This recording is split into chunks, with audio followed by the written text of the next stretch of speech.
Isang mapagpalang araw po sa ating lahat. Ngayon ay December 30, 2025, araw ng Martes. Basahin po natin ang ating mabuting balita ayon kay San Lucas, chapter 2, verse 36 hanggang 40. Papuri sa iyo, Panginoon.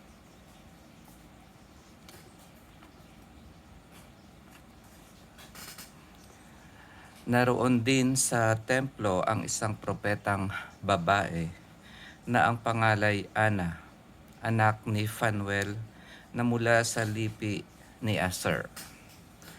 Siya'y napakatanda na. 7 taon lamang silang nagsama ng kanyang asawa nang siya'y mabalo. At ngayon, 84 na taon na siya. Lagi siya sa templo at araw-gabi sumasamba sa Diyos sa pamamagitan ng pag-aayuno at pananalangin. Lumapit siya ng oras ding iyon at nagpasalamat sa Diyos. Nagsalita rin siya tungkol kay Jesus sa lahat ng naghihintay at pagpapalaya ng Diyos sa Jerusalem. Nang maisagawa nila ang lahat ng bagay ayon sa kautusan, bumalik na sila sa kanilang bayan sa Nazareth, Galilea. Ang batay lumaking malakas, marunong at kalugod-lugod sa paningin ng Diyos. Ito ang mabuting balita ng ating Panginoon.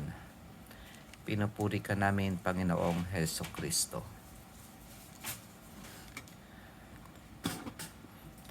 Ito pong nabasa nating mabuting balita ay tungkol kay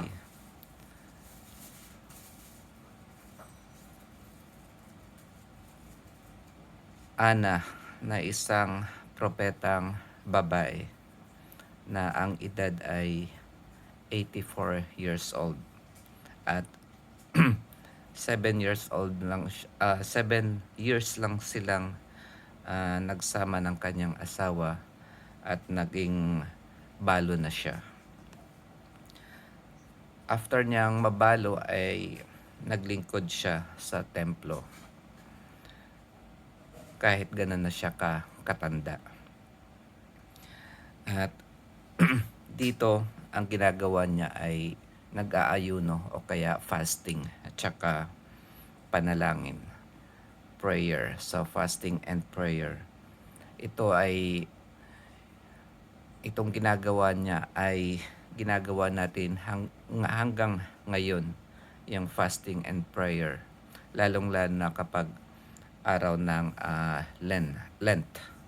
Lenten season. Dahil ito ay ang pag-aayuno o fasting ay nakakatulong sa atin spiritually. Lalong-lalo na kapag meron tayong mga occasion katulad ng Lent o kaya meron tayong mga bagay or activities na spiritual na kailangan natin ng preparation para lumakas ang ating espiritu sa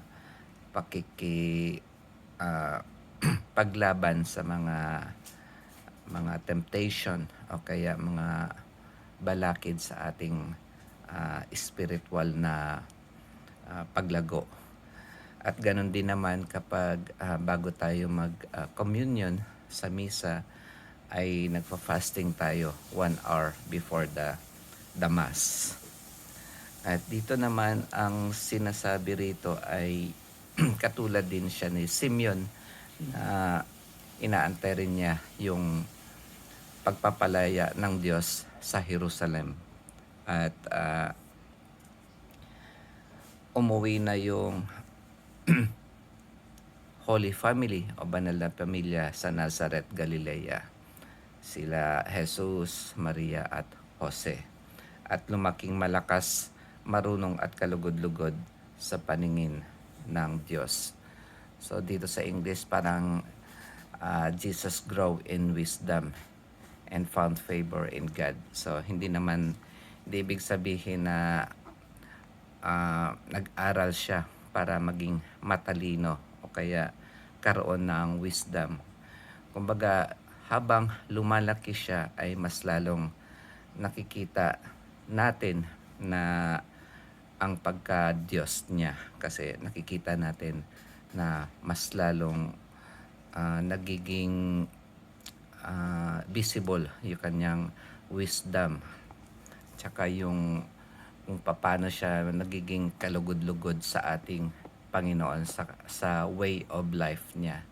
Doon natin mapapansin o kaya doon natin malalaman na talagang ang ating Panginoon ay isang Diyos.